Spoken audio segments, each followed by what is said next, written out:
आज़ादी के बाद का वो दौर जब एक नए भारत की तकदीर लिखी जा रही थी।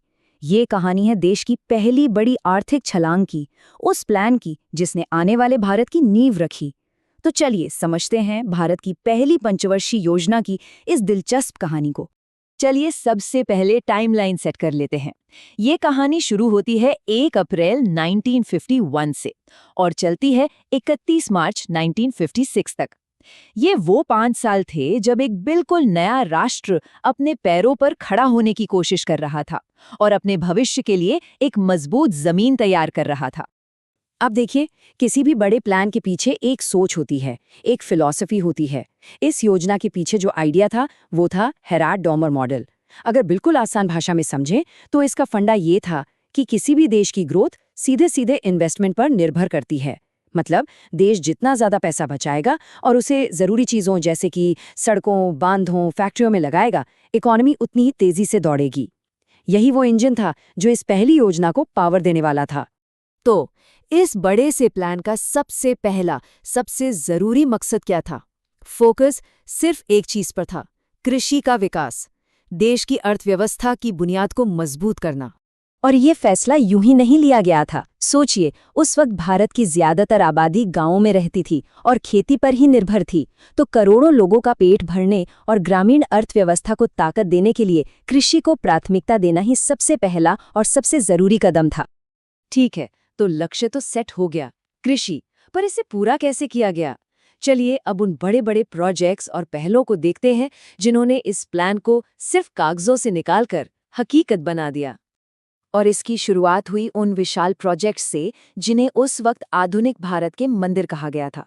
सबसे पहले पंजाब में सतलज नदी पर बना भाखड़ा नांगल प्रोजेक्ट।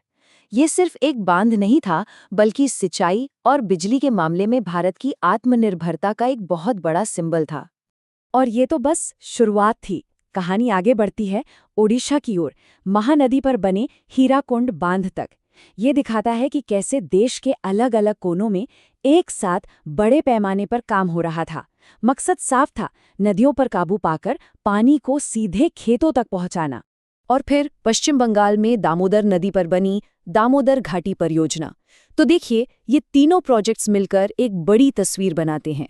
ये सिर्फ कंक्रीट की इमारतें नहीं थीं, ये असल में भविष्य के भारत की नींव थीं जो बहुत बड़ी सोच के साथ रखी जा रही थीं। लेकिन कहानी सिर्फ इन विशाल बांधों की नहीं है। 1952 में गांवों के ओवरऑल डेवलपमेंट के लिए सामुदायिक विकास कार्यक्रम यानी कम्युनिटी डेवलपमेंट प्रोग्राम शुरू किया गया। और फिर 1955 में देश के फाइनेंशियल सिस्टम को मजबूती देने के लिए भारतीय स्टेट बैंक यानी SBI की स्थापना हुई। साथ ही इंडस्ट्रियलाइजेशन की भी नींव रखी जा रही थी। जैसे मध्य प्रदेश के नेपानगर में अखबारी कागज की फैक्ट्री लगाई गई और झारखंड में सिंदरी फर्टिलाइजर फैक्ट्री। और देखिए, फर्टिलाइजर यानी खाद की फैक्ट्री, ये भी तो सीधे सीधे कृषि के विकास वाले मुख्य लक्ष्य से ही जुड़ी थी। इतनी सारी मेहनत, इतने बड़े बड़े प्रोजेक्ट्स और इतनी पहले, तो सवाल उठता है कि इन 5 सालों के बाद हुआ क्या? क्या ये सब काम आया? चलिए अब देखते हैं कि आंकड़े क्या कहानी बताते हैं। और यहीं पर कहानी एक बहुत दिलचस्प मोड़ लेती है। प्लान में ग्रोथ का टारगेट क्या रखा गया था? सिर्फ 2.1%। लेकिन 5 साल बाद जो नतीजा आया वो उम्मीद से कहीं कहीं बेहतर था। भारत ने असल में 3.6% की ग्रोथ रेट हासिल की। 3.6%। ये सिर्फ एक नंबर नहीं था, ये एक नए देश के आत्मविश्वास का, एक सफल शुरुआत का सबूत था। जो सोचा था उससे लगभग 2 गुना हासिल किया। तो बॉटम लाइन क्या है? बॉटम लाइन ये है कि भारत की पहली पंचवर्षीय योजना एक जबरदस्त सफलता थी। इसने न सिर्फ अपने टारगेट को पूरा किया, बल्कि उसे कई पीछे छोड़ दिया।